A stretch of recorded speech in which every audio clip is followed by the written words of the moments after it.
पवन खेड़ा, आपने कोरोना के समय पर जब ताली थाली हुई, जब दिवाली हुई, खूब सवाल खड़े किए, आज भी सवाल खड़े करते हैं। आप देख रहे हैं सर्वे में कैसे पॉपुलैरिटी बरकरार रहती है पीएम मोदी की, केंद्र सरकार की। आपको लगता नहीं कि आप लोग अपने सब्जेक्ट को चूज करने में गलती कर देते हैं कि किस सब्जेक्ट के माने हमला किया जाए, किन टॉपिक्स पे हमला किया जाए, उसमें चूक हो रही है? खेड़ा साहब। अवस्थी जी, मोदी जी एक इंडस्ट्री के प्रोडक्ट हैं। वो इंडस्ट्री चाहती है कि हम ये मुद्दे न उठाएं। मैं मेरे मित्र यशवंत देशमुख को मैं आज से नहीं 20 साल से जानता हूं, बहुत सम्मान करता हूं सी वोटर का और यशवंत देशमुख का। मुझे टीआरपी रेटिंग से याद आ गई अचानक, ये सर्वे देख, और आज मालूम पड़ा, अभी तक मुझे इसका जवाब नहीं मिला कि रेसकोर्स रोड में जो बैठे हैं वो कठपुतली हैं या वो व्यक्ति जो कि एक रिपब्लिक ऑफ इंडिया चला रहे थे वो कठपुतली है। तो ये कठपुतली का जो खेल चल रहा है, आलोक मेहता जी बड़े गर्व से कह रहे हैं साहब फोन नहीं आता। अरे आलोक मेहता जी, 22 साल हो गए हैं दिल्ली में, मुझे भी हिरेन जोशी का नाम किसने नहीं सुना है पिछले 5-6 साल में दिल्ली में? मजाक कर रहे हो तो भाई ये उनका नाम लेने की क्या आवश्यकता है इस डिबेट में? इस डिबेट में पवन खेड़ा साहब सुनिए ना, ये किस बेसिस पे आप नाम ले रहे हैं? मैं आपसे पूछना चाह रहा हूँ। हिरेन जोशी साहब प्रधानमंत्री कार्यालय में काम करने वाले व्यक्ति हैं, दुनिया जानती है। इसमें दिल्ली की बात क्या है, पूरा हिंदुस्तान जानता है। पवन भाई ये कह के आप क्या साबित करना चाहते हैं? आप मुझे क्या रोक कर क्या साबित करना चाहते हैं? आप क्या साबित कर? आपने आंकड़ों पर बात करनी है, राहुल गांधी पे बात करनी है, सी वोटर पे बात करनी है, या हिरेन जोशी पे बात करनी है? सुमित अवस्थी जी, किसके सामने क्या साबित करना चाहते हैं मुझे रोक कर? मुझे कोई, जो व्यक्ति डिबेट में नहीं है, जो व्यक्ति का कोई सरोकार नहीं है, उस पर क्यों डिबेट करना? कौन जानता उस व्यक्ति को? क्या होगा उससे बात करके? आप राहुल गांधी पे बात करना क्यों नहीं चाहते हैं? आप सोनिया गांधी पे बात करना क्यों नहीं चाहते हैं? बताइए ना मुझे। भाई मैं डिफेंड नहीं कर रहा हूं, मैं आपसे सवाल पूछ रहा हूं। मैं आप पवन जी ये वाजिब सवाल है, वाजिब सवाल है। सुनिए, मैं राहुल गांधी की लोकप्रियता दिखाऊं और फिर कह दूं कि भूपेश बघेल काम नहीं कर रहे, तो मेरा सवाल गलत होगा ना? सवाल हो रहा है राहुल गांधी नरेंद्र मोदी का, आप पीएमओ के अधिकारी को ले आ रहे हैं। वो डिफेंड करने की बात क्या है? आप क्या कहना चाह रहे हैं? आप क्या कहना चाह रहे हैं? आप क्या कहना चाह रहे हैं कि आप जो भी कहें मैं सुनता रहूं? आप ये कह रहे हैं कि आप कुछ भी बोल के चले जाएं मैं सुनता रहूं? ये मंच है, ये कांग्रेस पार्टी की रैली का मंच है, ये ऐसा होगा? कांग्रेस पार्टी की रैली का मंच है ये। पवन खेड़ा क्या बात कर रहे हैं? खेड़ा साहब आप क्या बात कर रहे हैं? खेड़ा साहब, एक तो आप बेतुकी सी बातें कर रहे हैं पवन भाई, और फिर आप कह रहे हैं कि हिरेन जोशी पर बात करिए। भाई आप नरेंद्र मोदी पर बात करिए ना, आप नरेंद्र मोदी की खामियां गिनाइए ना, राहुल गांधी की खामियां अच्छाइयां गिनाइए ना। जी एक सेकंड। अरे पवन जी मेरी आवाज भी ऊंची है। आलोक जी बोल रहे हैं। रही बात। अरे भाई आपने मेरा नाम लिया, एक लाइन सुन लीजिए ना, एक लाइन। सुमित जी उनसे पूछिए, नेशनल हेराल्ड तो किसका है? सुमित जी का है, आलोक मेहता का नहीं है ना। नेशनल हेराल्ड क्या कर रहा है, कितना वो, उसके ऊपर भी किसी मोदी जी का अधिकार है, किसी बड़े पूंजीपति का अधिकार है? वो तो उनका, और जब सत्ता में थे तब क्या नेशनल हेराल्ड ने किया? जब सत्ता में थे तब क्या किया? मोतीलाल वोरा फाइल लेके घूमते थे, जाके पवन खेड़ा पूछिए, शीला जी से साहब ने पूछा होता नेशनल हेराल्ड के साथ क्या किया आपने? आलोक जी वो तो किसका नहीं था? आलोक जी बता रहे किसका फोन आता है? आलोक जी मैं आलोक जी आप बहुत राहुल गांधी है। आलोक जी पवन जी संयम धैर्य धीरज, ये नाम सुने कि नहीं सुने आप लोगों ने? ये शब्द सुने कि नहीं सुने? पवन जी, आलोक जी, आप दोनों बहुत सीनियर लोग हैं, वरिष्ठ लोग हैं। यहाँ हम निजी आक्षेप लगाने आए हैं, यहाँ हम सी वोटर के सर्वे पर बात करने आए हैं। एबीपी न्यूज का मंच क्यों दिया गया? पवन खेड़ा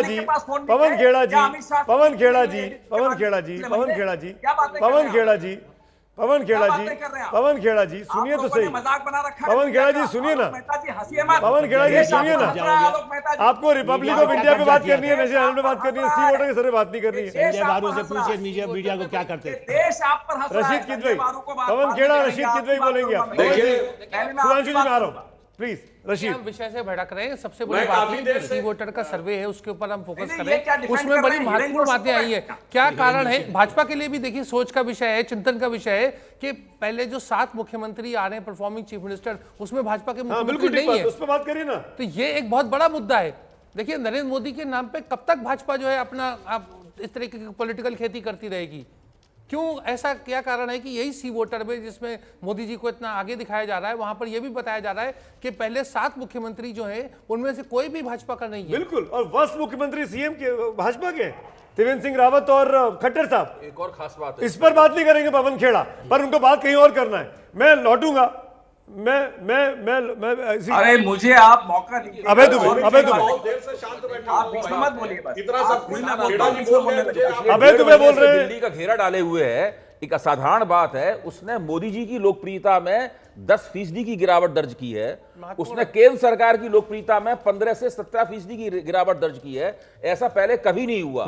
एक और विपक्ष उस जन आंदोलन का लाभ क्यों नहीं उठा पा रहा है? बिल्कुल, यहां पे देखना चाहिए। अगर कोई और विपक्ष, देखिए जब भ्रष्टाचार विरोधी आंदोलन चल रहा था 11 और 12 में, उस वक्त भारतीय जनता पार्टी ने नागरिक मंच बनाए थे और वो नागरिक मंच उन भ्रष्टाचार विरोधी आंदोलन के साथ मिलकर काम कर रहा था। आज किसान नेता कहते हैं कि हमें नेता नहीं चाहिए, पार्टियां नहीं चाहिए, लेकिन तमाम विपक्षी दल अपने झंडे को किनारे रखकर नागरिक मंच बनाकर उस किसान आंदोलन के पक्ष में शहरी मध्य वर्ग की गोलबंदी कर सकते हैं। बिल्कुल, उससे सरकार के ऊपर बहुत दबाव बनेगा, लेकिन विपक्ष ऐसा कर पाने में, ऐसा सोच पाने में, ऐसी योजना बनाने में भी नाकाम है। ये वाकई में चिंता की बात है कि जहां पर आप स्कोर कर सकते हैं वहां स्कोर नहीं करेंगे। लेकिन आप वो तमाम मतलब जबरन के मुद्दा ऐसा उठाया जा रहा है, ऐसे व्यक्ति का नाम लिया जा रहा है जिसका इस डिबेट में, इस सर्वे से कोई सरोकार नहीं है। सुधांशु, आप कुछ कहना चाह रहे थे?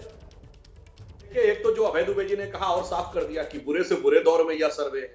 दूसरी बात, पवन खेड़ा जी ने जो किया, वो मुद्दे का उत्तर न दे के सबको गलत सिद्ध करने में लग गए। और ये कांग्रेस की एक बहुत बड़ी फितरत हो गई है कि साहब सरकार गलत है, पॉलिटिक्स गलत है, मीडिया गलत है, अचानक किसी का नाम लेने लगे, वो फलाना गलत है, ये गलत है। अरे भाई, मैं तो आपसे कहना चाहूंगा, अगर आप गौर से एक बार देख लीजिए तो गलत कौन है सबको समझ में आ जाएगा। अगर आप ये देखने की कोशिश करें कि हम 7वां साल है प्रधानमंत्री मोदी जी का, 7 साल तक कोई प्रधानमंत्री बताइए जिसने कि इतने लंबे समय तक अपनी लोकप्रियता बरकरार रखी हो। नेहरू जी और इंदिरा जी 2 लोग रहे थे जो 7 साल से अधिक प्रधानमंत्री रहे। क्या हुआ? 71 में इंदिरा जी जबरदस्त जीती और 77 में अपनी सीट तक हार गई। 80 में वो दोबारा आई, दुर्भाग्य से 84 में वो नहीं रही, अन्यथा 85 के चुनाव के परिणाम लगभग वही होते जो 89 में। राजीव गांधी जी को 400 की प्रचंड मेजॉरिटी मिली 84 में और सिंपल मेजॉरिटी नहीं पा पाए 89 में। इससे आप अंदाजा लगाइए कि, और दोनों इतिहास पुरुष हैं। सुनिए, मोदी जी भी और राहुल जी भी। मोदी जी इसलिए इतिहास पुरुष हैं कि 1951 में जब से हमारी पार्टी बनी, 69 साल हो गए, अपने दम पे सत्ता के शिखर तक पहुंचाया उन्होंने, और जन जन की आकांक्षा का समर्थन लेके।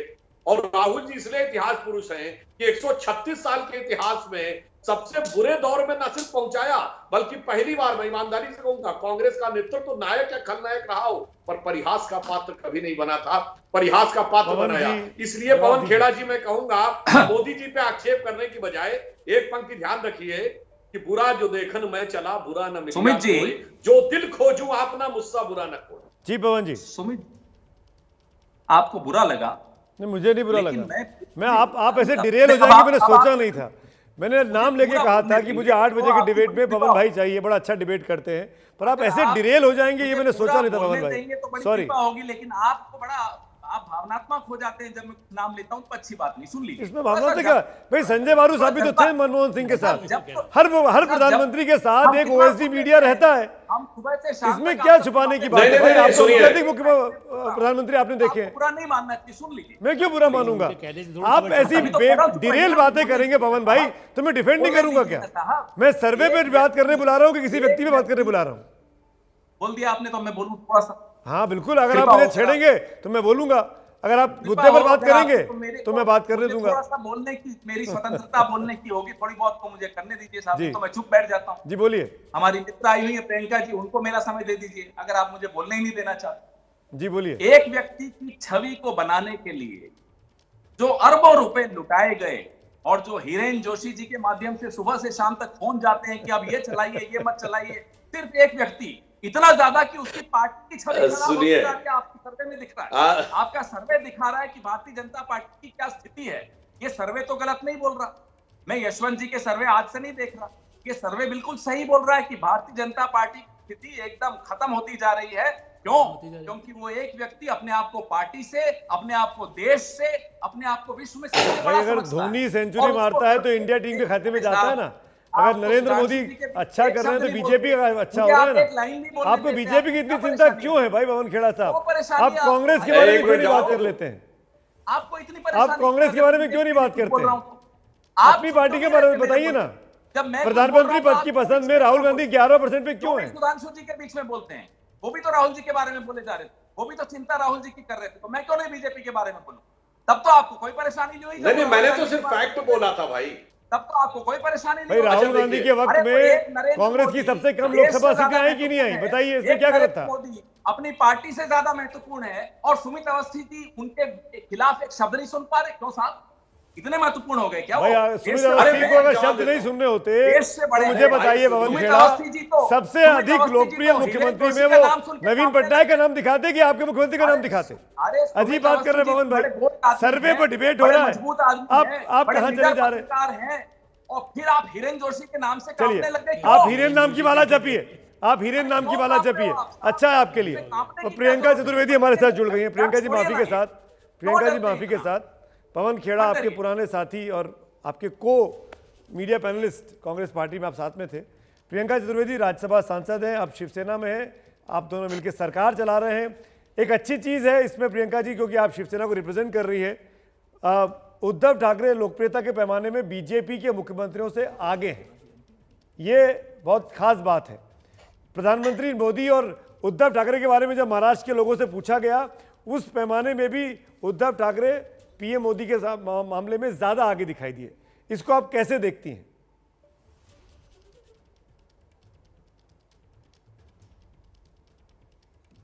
देखिए अमीश, सुमित जी, सबसे पहले तो मैं आपको धन्यवाद देना चाहूंगी। बहुत दिनों बाद आपके साथ डिबेट में आ रही हूं और साथ में मेरे फॉर्मर कलीग भी हैं और सुधांशु जी भी हैं जिनको मैं बहुत सम्मान करती हूं। सबसे पहले मैं आपको कहना चाहूंगी, मुख्यमंत्री का जो आप कह रहे हैं कि उद्धव साहिब ठाकरे जी को पॉपुलर मुख्यमंत्री माना गया है, एक्सट्रीमली इम्पोर्टेंट, क्योंकि उस समय पर जब उनके साथ सबसे ज्यादा हमला हो रहा था, पर्सनल अटैक्स हो रहे थे, जब वो पूरा अपना उनका फोकस, एक सेकंड मेरी वॉइस एको कर रही है, I am sorry, I am getting very distracted. Okay, मैं बोलता हूँ, इको ठीक कर दिया जाए इफ पॉसिबल। जी प्लीज आप बोलिए प्रियंका।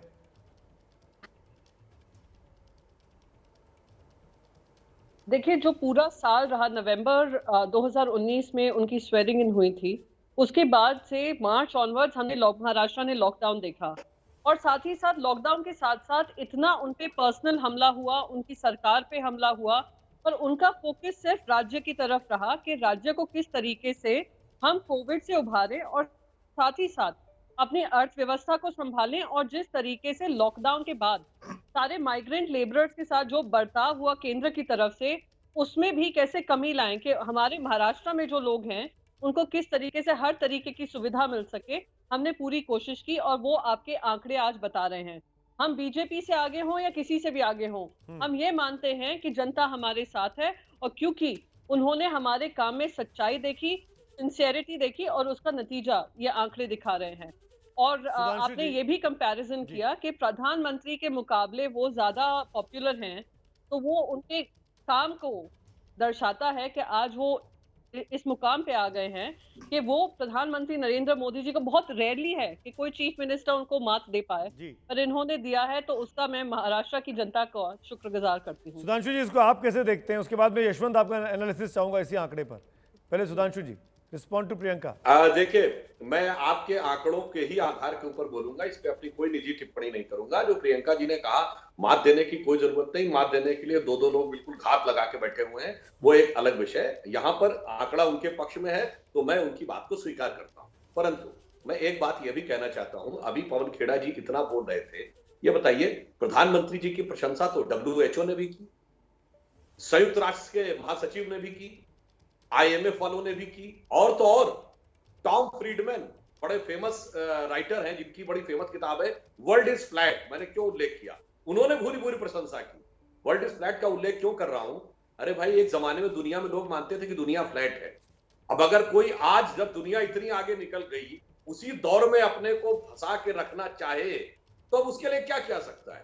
मुझे लगता है कांग्रेस वर्ल्ड इज फ्लैट के ही जमाने में अटकी हुई है, इसलिए वो बदलते वक्त को पहचान नहीं पा रही है। 50 वर्षीय चिर युवा नहीं पहचान पा रहे हैं। और मैं फिर निजी टिप्पणियों से बचेंगे। सुधांशु जी, हम आंकड़ों पे रहते हैं, किसी के ऊपर पर्सनल आक्षेप ना करें, बेहतर है। धन्यवाद सुमित अवस्थी जी। आज पवन जी 1 मिनट, मैंने यशवंत का नाम लिया, मैंने यशवंत देशमुख का नाम लिया। यशवंत जी ओनली यशवंत देशमुख। यशवंत जी, उद्धव ठाकरे का नरेंद्र मोदी के मुकाबले ज्यादा लोकप्रिय होना महाराष्ट्र में, जब आप कंपैरिजन करते हैं सीएम वर्सेस पीएम की पॉपुलैरिटी में, ये आप कैसे देखते हैं? इसकी वजह क्या है? क्या बीजेपी ने जगह छोड़ दी है? देखिए, थोड़ी वजह तो इसकी प्योर एरिथमेटिक भी है क्योंकि जो बीजेपी का अपना कोर वोट है वहां पे मुश्किल से 25 से 30% है कि शिवसेना, कांग्रेस और एनसीपी इन तीनों का कोर वोट मिला दें तो वो करीब 55% के आसपास आता है, तीनों का मिलान के 50 से 55% का। तो एक तो ये कभी इंडिविजुअल सवाल पूछे गए हैं, इसलिए इंडिविजुअल सवाल के नाते मुख्यमंत्री वो तीनों पार्टियों के मिल गए हैं, तो तीनों पार्टियों के समर्थक के रूप से उनसे ज्यादा है और इसलिए उनको तीनों पार्टियों का समर्थन भी पूरा मिल रहा है। ये बात मैं इसलिए नहीं कह रहा हूँ कि मुख्यमंत्री उद्धव ठाकरे की पॉपुलैरिटी को मैं कुछ कम करना चाहता हूँ, क्योंकि हमारे तो आंकड़े हैं, जो आंकड़े हैं मैंने एकदम सामने आपके रख दिए। तो क्या यही वजह है यशवंत, क्या यही वजह है कि टॉप, प्रियंका में आ रहा हूँ, प्रियंका में आता हूँ। यशवंत, क्या यही वजह है कि टॉप परफॉर्मर सीएम की जब हम बात करते हैं तो उद्धव ठाकरे 5वें नंबर पर हैं और बीजेपी के जो पहले मुख्यमंत्री है टॉप 10 में वो 8वें पे शिवराज सिंह चौहान? जी बिल्कुल यही वजह है और खासतौर पे ये भी वजह है कि जो परफॉर्मेंस भी है लोगों, देखिए टॉप नंबर आना केवल पार्टी बेस के ऊपर ये बड़ी बात नहीं है जी। लोगों के नंबर डाउन तब होते हैं जब लोग न केवल विपक्ष के मतदाताओं को अपने से नाराज करते हैं बल्कि अपनी पार्टी के भी मतदाताओं को अपने से नाराज कर लेते हैं। तो बीजेपी के मुख्यमंत्रियों की जो फहरिस्त बॉटम में लगी हुई है सबसे नीचे, वो इसलिए नहीं कि उनके वोट कम है बल्कि इसलिए कि उन्होंने अपनी पार्टी के अपने समर्थकों को भी खुद से नाराज कर रखा है। प्रियंका कुछ बोल रही है, प्रियंका ने हाथ उठाया आपकी बात पे। प्रियंका, देखिए यशवंत जी, सबसे पहले तो मैं आपके सर्वे का पूरा सम्मान करती हूँ क्योंकि ये जनता का जो मूड है उसको जाहिर करता है।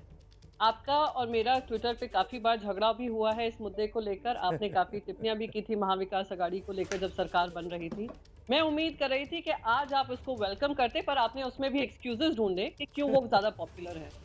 अगर मैं यही मानूंगी तो मैं मानती हूँ कि नरेंद्र मोदी जी के जो मुख्यमंत्री हैं, जो भारतीय जनता पार्टी के मुख्यमंत्री हैं, उनके अलायंसेस को भी उनको सपोर्ट करना चाहिए। अरे मध्य प्रदेश के जो मुख्यमंत्री हैं उनमें आधे से ज्यादा तो अब कांग्रेस के एमएलए जा पहुंचे हैं, तो उनको भी समर्थन करना चाहिए था, कांग्रेस के भी काफी एक पक्ष को करना चाहिए था।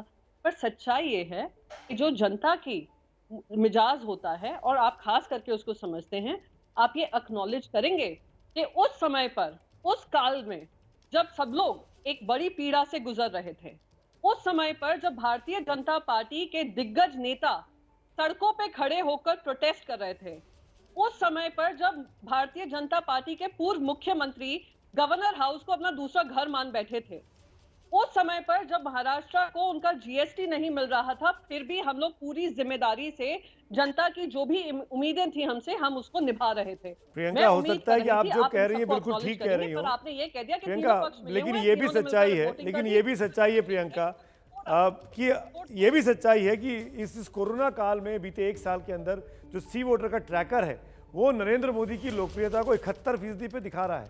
पीएम के बारे में जब पूछा गया तो लोग बाग कह रहे हैं, 71% लोग कह रहे हैं कि नरेंद्र मोदी को दोबारा की लोकप्रियता बरकरार है, 71% लोग पसंद करते हैं। तो परिस्थितियां जो हैं वो मुद्दे टू मुद्दे, सवाल टू सवाल चेंज भी हो रही हैं, लेकिन मोटे तौर पर तस्वीर ये है कि एनडीए और नरेंद्र मोदी ये कहीं आगे यूपीए और राहुल गांधी से या किसी भी विपक्ष के नेता से दिखाई दे रहे हैं। कुछ आलोक जी आप सवाल पूछना चाह रहे थे, यशवंत देशमुख जी, जल्दी। सुमित जी, मैं यशवंत जी से जानना चाह रहा था, जैसा उन्होंने कहा उद्धव ठाकरे लोकप्रिय हैं, क्या शरद पवार जी के सामने भी उनसे ज़्यादा लोकप्रिय है? और दूसरा, प्रधानमंत्री की दौड़ में जब आप अरविंद केजरीवाल को गिनते हैं, जहां वैसे भी एमपीज मान लो 7 ही एमपीज होते हैं, उसके नेता को क्या देश के प्रधानमंत्री के समकक्ष लोकप्रियता के आकलन करना उचित होगा? मीडिया की दृष्टि से भी मैं समझने लायक समझना चाहता हूँ। यशवंत, आपके पहले वाले सवाल का और प्रियंका जी के सवाल का एक ही साथ में उत्तर है, क्योंकि संवैधानिक पद पे जो लोग बैठते हैं उन्हीं के लिए सवाल सीधा पूछा तालुक जी।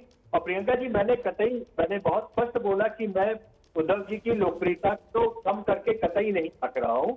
मैं एक राजनीतिक विश्लेषण भी दे रहा था कि उद्धव जी प्रोबेबली एक समन्वयवादी लीडर हैं और उन्होंने ऐसा कोई काम नहीं किया कि उनके अभी के जो समर्थक हैं, जो वैचारिक या ऐतिहासिक रूप से उनके विरोधी रहे हैं, वो उनको दूर कर दें अपने से, ऐसा उन्होंने कोई काम नहीं किया। और नए सहयोगियों का भी विश्वास उन्होंने जीता।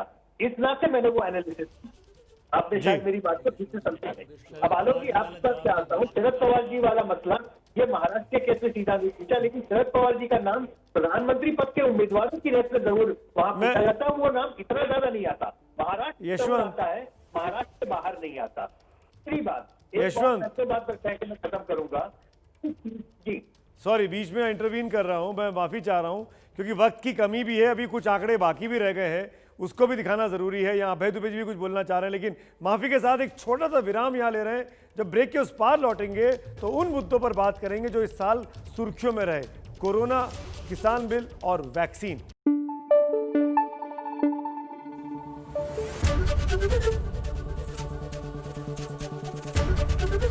एबीपी न्यूज आपको रखे आगे।